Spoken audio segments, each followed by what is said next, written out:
নমস্কার। আজকে আমরা পিতৃদোষ নিয়ে আলোচনা করব। বর্তমান সময়ে দেখা যায় যে পিতৃদোষ নিয়ে সবাই খুব চিন্তিত থাকে এবং ফলে জীবনে নানান রকম অসুবিধার সম্মুখীন হয়। তো আমরা আজকে একটা বিষয় একটু জেনে নেওয়ার চেষ্টা করব যে পিতৃদোষ কেন হয়, পিতৃদোষের আসল কারণটা কি, এটাকে জানতে হবে। তারপরে আমরা জানার চেষ্টা করব যে এর থেকে কিভাবে আমরা বেরিয়ে আসতে পারবো, সেটা আমরা জানার চেষ্টা করব। দেখুন, পিতৃদোষ মূলত বেশ কয়েকটি কারণে হতে পারে। এক হচ্ছে কি আমাদের যে রাজকারক গ্রহগুলো যেগুলো থাকে, যেগুলোকে আমরা সূর্য এবং চন্দ্র বলি, এগুলোর সাথে যদি কোনো মেলেফিক গ্রহ যদি বসে থাকে বা ক্লোজলি কনজাংক্ট থাকে, বিশেষ করে রাহু, তার ফলেও পিতৃদোষ হয়। প্লাস ভিনাস অর্থাৎ শুক্র, মঙ্গল, রাহু এর সাথেও যদি কোনো কানেকশন থেকে থাকে তাহলেও কিন্তু পিতৃদোষ হয়। এবার বলে রাখি, পিতৃদোষটা কিন্তু একটা জেনারেশনাল কার্স, মানে এটা কিন্তু শুধুমাত্র ভাববেন না আপনার দ্বারা তৈরি হয়েছে। আপনি জন্মছক খুলেছেন, খোলা মাত্রই দেখছেন যে আপনার কাছে পিতৃদোষ। এটা এলো কোথা থেকে? এগুলো হচ্ছে গিয়ে পূর্বপুরুষদের করে যাওয়া কৃতকর্মের ফল। আপনার পরিবারের বা পূর্বপুরুষদের যে বাড়িঘর আপনি ভোগ করছেন, ভালো জিনিস ভোগ করছেন, তো তাদের করে যাওয়া খারাপটা কিন্তু আজকে কিন্তু আপনাকে কিন্তু ভোগ করতে হবে, সে আপনি যেই মানুষই হন হন না কেন। এটা হচ্ছে গিয়ে প্রথম রুল। এইবার পূর্বপুরুষরা যে ভালো কৃতকর্ম করে যায়, তার নাম সম্মান দেখবেন তার পরিবারের ফ্যামিলিরাও পায়। যেরকম উত্তম কুমার ছিলেন মহানায়ক উত্তম কুমার, তো তার থ্রু দিয়ে তার ছেলেকে নাতিকে সবাই মোটামুটি চেনে বা তাদের পরিবারে মান সম্মান আছে। ঠিক সেরকম ভাবেই আপনার পরিবারের আপনার পূর্বপুরুষ যেরকম কাজকর্ম করেছে, whether it is bad or good, সে খারাপ হতে পারে অথবা ভালো হতে পারে, সেই একইভাবে কিন্তু আপনার ভাগ্যও কিন্তু সেইভাবে কিন্তু সেটার প্রভাব বিস্তার করবে। এইবার আমরা যেটা মেনলি যেটা জানবো যে এটার ফলে কি কি হয়। দেখবেন ম্যাক্সিমাম সময় দেখবেন জমি বাড়ি নিয়ে অশান্তি হয়। মেন প্রথম প্রবলেমটা হচ্ছে জমি বাড়ি নিয়ে অশান্তি, ভাই ভাইয়ের সাথে ক্লেশ। আচ্ছা, পরিবারে কিছু না কিছু না কিছু হতেই সঙ্গে সঙ্গে ঝগড়া লেগে যায়, একটা উত্তপ্তকর একটা পরিবেশের সৃষ্টি হয়। যে কোনো সময় একটা উত্তপ্তকর পরিবেশের সৃষ্টি হয়ে যেতে পারে। কারোর সাথে একটা সামান্য কথা বললেও, একটা সাধারণ কথা বললেও মানুষ রেগে যাচ্ছে। এরকম বাড়িতে দেখবেন পিতৃদোষ থাকে। বাড়িতে যদি ভালো করে দেখেন যে বাড়িতে সাধারণত কোনো শুভ কাজ হচ্ছে না, বা রিলেশনশিপের জন্য চেষ্টা করছে তারাও হচ্ছে না, বা পয়সা কুড়ির জন্য রোজগার করার উপরে খুব চেষ্টাপাতি করছে, খুব চেষ্টা করেও চারপাশ থেকে শান্তি আসছে না। অনেক সময় আমি দেখেছি পিতৃদোষ থাকে কিন্তু তাদের প্রচুর রোজগার থাকে। যেরকম তাদের চার্টে আপনার শনি এবং রাহু, এই দুটো গ্রহ প্যারালালি খুব ভালো প্লেসড হলে পরে আমি দেখেছি তাদের পিতৃদোষ থাকা সত্ত্বেও তাদের কিন্তু পয়সা কড়ি অর্থাৎ ইনকামের রাস্তা কিন্তু খোলা থাকে। কিন্তু একটা কথাই বলবো, এত কিছু হওয়ার পরেও কিন্তু তাদের মানসিক শান্তি একদম থাকে না। এই মুহূর্তে ভালো লাগছে, এই মুহূর্তে সবার সাথে মেলামেশা করছে, একটু পরেই ব্যাস তাদের মানসিক অবস্থা চূর্ণ বিচূর্ণ, সবকিছু শেষ। এবার কথা হচ্ছে কেন পিতৃদোষ হয়, একটু আগে আপনাদেরকে বললাম কারণটা। অনেকে বলবে যে পিতৃদোষ হয় কারণ পরিবারের বা অ্যানসেস্ট্রাল যারা ছিল আর কি, পূর্বপুরুষদের কাজকর্ম শ্রাদ্ধাদি ঠিক করে না করলে পরে পিতৃদোষ হয়। এটা সম্পূর্ণ মানে আংশিক সত্য, পুরোপুরি সত্য নয়, এটা 10% সত্য। তার কারণ হচ্ছে, ব্যাপারটা দেখবেন আপনার যে দাদু ছিল বা আপনার যে গ্রেট গ্রেট গ্রেট গ্র্যান্ডফাদার যে ছিল বা আপনার যে গ্রেট গ্র্যান্ডমাদার ছিল, তারা যদি তাদের জীবনে মানসিক শান্তি না পেয়ে থাকে, তাদের ধরুন ছেলেদের কাছ থেকে ভালোবাসা পেল না, বা ধরুন তারা জীবনে সারা জীবন শুধু ঝগড়া অশান্তি করেই তারা জীবনে কাটিয়েছে, সেই পরিবারে দেখবেন কোনোদিনও হয়তো অর্থের বিশেষ চলাচল ছিল না সেই পরিবারে, তখন কিন্তু আপনি যদি জন্মান, আপনার কিন্তু দেখতে পাবেন যে যে ম্যাক্সিমাম সময় দেখা গেছে বাড়ির যে বড় সন্তান, প্রথম যে সন্তান হয় তার বেশিরভাগ সময় পিতৃদোষ থাকে। যদি আপনার দুটো সন্তান থাকে, দুজনেরই যে পিতৃদোষ হবে এমন কোনো কথা নেই, একজনেরই হবে, দুজনের মধ্যে একজনেরই হবে। একটা ছেলে অথবা একটা মেয়ে আছে, একজনেরই হবে। বেশিরভাগ সময় বড় সন্তানদেরকে দেখা যায় পিতৃদোষ হয়, ফার্স্ট যে চাইল্ড হয়। তো ধরে নেওয়া হয় যে সেই সব অ্যানসেস্টার যারা মানসিকভাবে বিষাদগ্রস্তভাবে ছিল, তারাই আবার ফিরে এসেছে এই জন্মে যেখান থেকে শেষ করেছিল।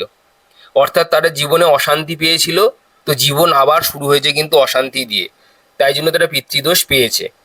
তো এইটা কিন্তু একটা জেনারেশনাল কার্স। এরকমভাবে যদি আপনিও চলতে থাকেন, আপনার পরের জেনারেশনেও সেই একই অবস্থা কিন্তু হবে।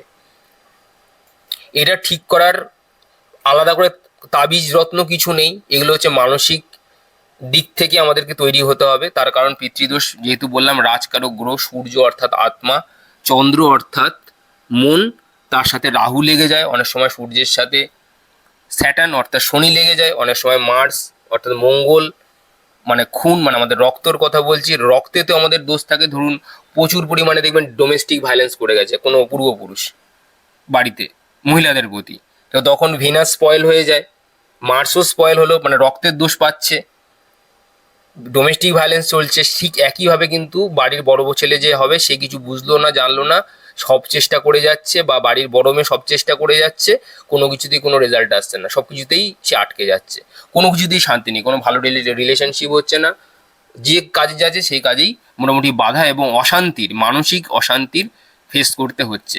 তার পাশের লোকটা কিন্তু হয়তো স্মুথলি বেরিয়ে যাচ্ছে, কিন্তু সে পাচ্ছে না।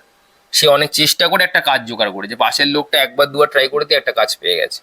ঠিক এরকম, মানে আমি জাস্ট এক্সাম্পল বলতে থাকলে পরে তো পুরো অডিওটাই আর শেষ হবে না, তো জাস্ট এটা জাস্ট বলবার জাস্ট চেষ্টা করছি। এবার কথা হচ্ছে পিতৃদোষ থেকে আপনি কি করে বেরোবেন, যাদের জন্মছকে এটা আছে।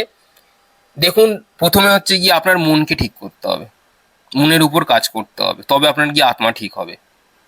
জেনারেশনাল কার্স অর্থাৎ জেনারেশনাল যে প্যাটার্ন আছে আপনাকে ভাঙতে হবে।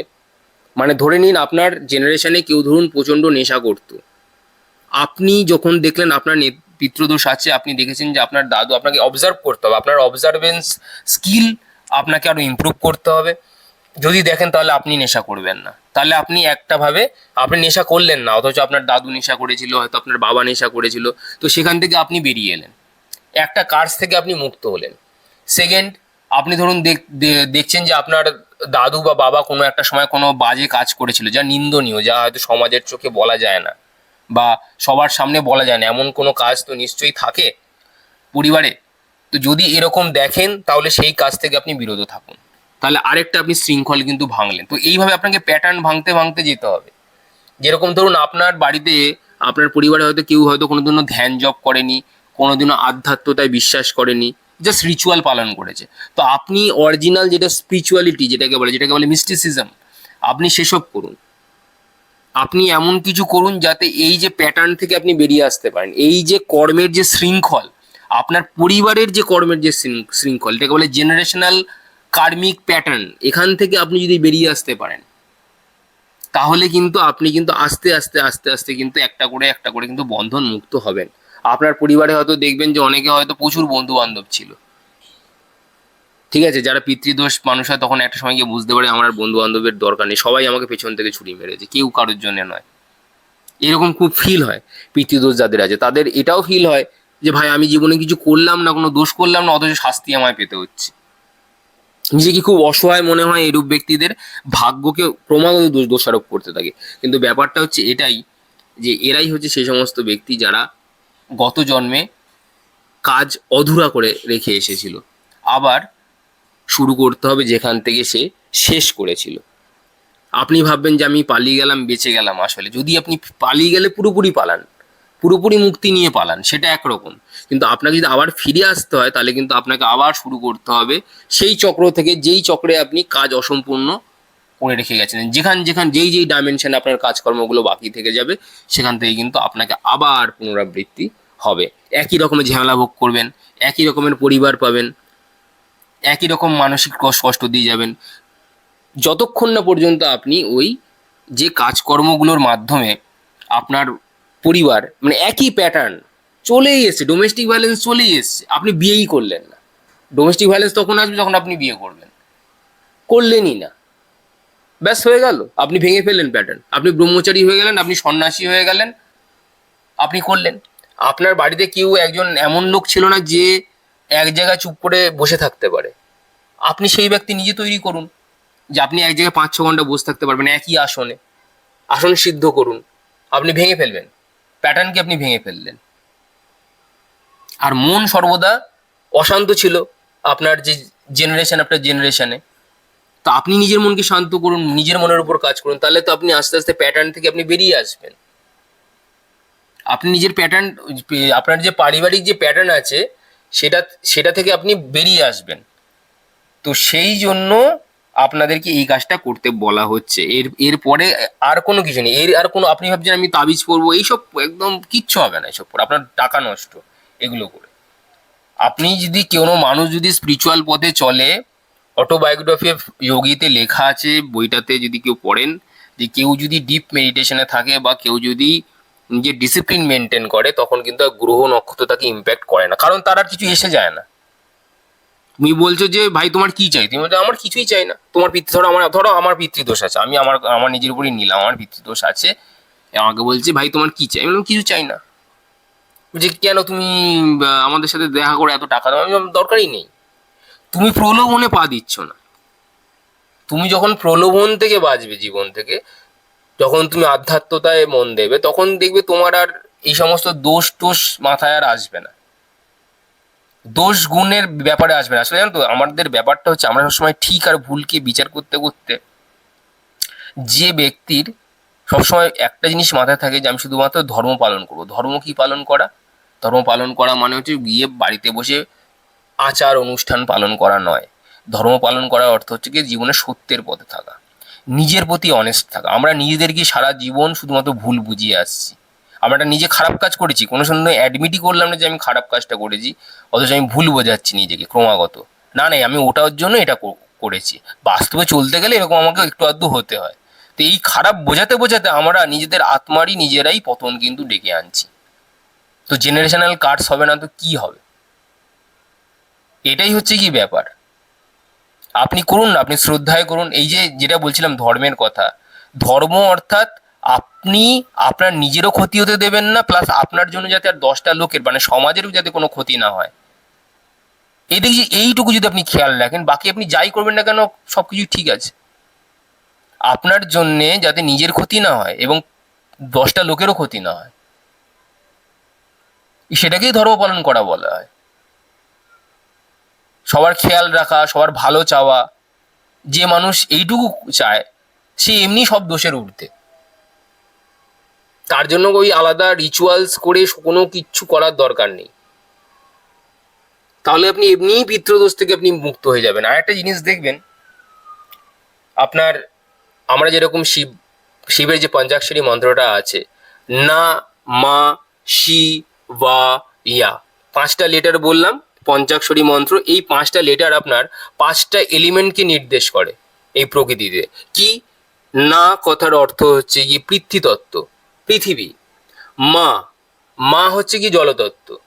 শি হচ্ছে ফায়ার অর্থাৎ অগ্নিতত্ত্ব। ভা অর্থাৎ বায়ুতত্ত্ব। ইয়া হচ্ছে আকাশ বা অন্তরিক্ষ বা স্পেস। তাহলে আপনি যদি কোনোদিনও এই 5টা লেটার না, মা, শি, ভা, ইয়া, এই 5টা লেটারে যদি আপনার কোনোদিনও সিদ্ধি লাভ হয়, বা আপনার যদি যে কোনো পার্টিকুলারলি সব মন্ত্র করতে কোনোদিনও যাবেন না, যে কোনো একটা মন্ত্রকে আপনি যে করা মানে সর্বসিদ্ধি সেখান থেকেই পাওয়া। এই মন্ত্রের উপরও যদি কেউ সিদ্ধি লাভ করে, বা আমি বলবো কারো যদি মাস্টারি থাকে, তাহলে সে প্রকৃতির যে 5টা উপাদানকে এমনি সে ব্যালেন্স করে নেবে। মহাদেবকে তো সে পাবেই, তারপরেও বড় কথা হচ্ছে গিয়ে সে তার মানে এই যে 5টা যে উপাদান আছে প্রকৃতির, সেটা অটোমেটিকই ব্যালেন্স হয়ে যাবে। আর শিবকে পাওয়া মানে কি, শিব অর্থাৎ কি, যা কিছু নেই তাই শিব। তো আপনাকে পুরো সব হয়ে যেতে হবে, মানে আপনি সবসময় সাক্ষীভাবে রইলেন। কেউ যদি সাক্ষী ভাবটাকে মেনটেনও করে, তার কোনো দোষ টোষ লাগবে না। এই সমস্ত যে পিতৃদোষ, কালসর্পদোষ, যে সাক্ষী ভাবে তাকে, তার কিছু চাইই না। সে খালি বলে যে, লোকে বলে কি চাই বলো, আমি তোমায় পাঠাচ্ছি, আমি হেল্প করবো। আরে ভাই তুই আগে নিজেকে হেল্প কর, তোর জীবনে কত প্রবলেম আছে তুই সেটা দেখ। তুই লোককে কি হেল্প করবি? সে ব্যক্তির কিছু চাইই না, তার মধ্যে এটাই আছে যে প্রকৃতিতে কিছুই আমার নয়। তো কিছু যখন আমার নয়, এই নামটাও আমার দেওয়া, বা পরিবারের দেওয়া, শরীরটাও প্রকৃতির দেওয়া, এই বাড়িঘর চোখ খুলে দেখেছি সেটাও অন্য কেউ তৈরি করেছে, XYZ। চোখ খুলে গাছপালা দেখেছি সেটাও ক্রিয়েশন রয়েছে, মানে ক্রিয়েটার রয়েছে, সৃষ্টিকর্তাও রয়েছে, সেটাও সৃষ্টিকর্তা তৈরি করেছে। তো প্রকৃতিতে যখন কিছু আমার নয়ই, তাহলে আমার ভেবে লাভ কি? ভাববো তো তখন যে যখন আমার বলে কিছু থাকবে, কিছুই যখন আমার না, আমার ভেবে লাভ কি? এবার লোকে বলছে হেল্প, হেল্প আসলে অটোমেটিক আসবে। আমার যদি সেরকম শক্তি সামর্থ্য থাকে, আমি হেল্প নেব যদি আমার দরকার পড়ে। কিন্তু যারা সাক্ষীভাবে থাকে তারা বলে আমার কিছু দরকার নেই, তারা বিশুদ্ধ চক্রতে পৌঁছে যায় না, কৃষ্ণা কনসিয়াসনেস। যে মানুষ সবসময় এই অবস্থাতে থাকে কৃষ্ণা কনসিয়াস, আমার কিছু চাইই না ভাই, খালি লোকে সবসময় বলে যে নাও না কি আছে, তার কাছে সবসময় হাজির আছে, খাবার হাজির আছে তার কাছে, তার পরনের মতো খাদ্য বস্ত্র বাসস্থান তার কাছে হাজির রয়েছে। সে বলে ঈশ্বর আমাকে এমনিতেই অনেক দিয়েছে, না চাইতেই আমি এগুলো পেয়ে গেছি, আর আমি দিয়ে এসব দিয়ে কি করবো। যে ব্যক্তির এরকম অবস্থায় থাকে তার পিতৃদোষ, কালসর্পদোষ, দুনিয়ার যত রকমের দোষ থাকলেও সেই ব্যক্তি কিন্তু দোষমুক্ত, কারণ সে তো নিজের মধ্যেই দোষ। আর কি আর দোষ, দোষ তো তখন থাকবে যখন তার কিছু চাওয়ার পাওয়ার থাকবে।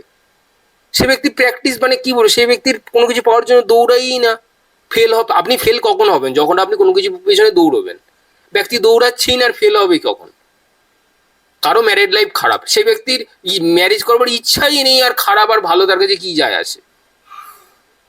ভালো আপনার বিবাহিত যেমন ভালো খারাপ কখন যায় আসবে, যখন সে বিবাহ করবে, তো ইচ্ছাই নেই, সে যাবে না। সে বসে বসে শুধুমাত্র তার শ্বাসকে দেখছে, আসছে যাচ্ছে আসছে যাচ্ছে। ঘোড়ার ডিমের ফারাক পড়বে, তার বিয়ে হবে না, তার কাজ হবে না, তার টাকা হবে না, তার কাজকলা এলো গেল।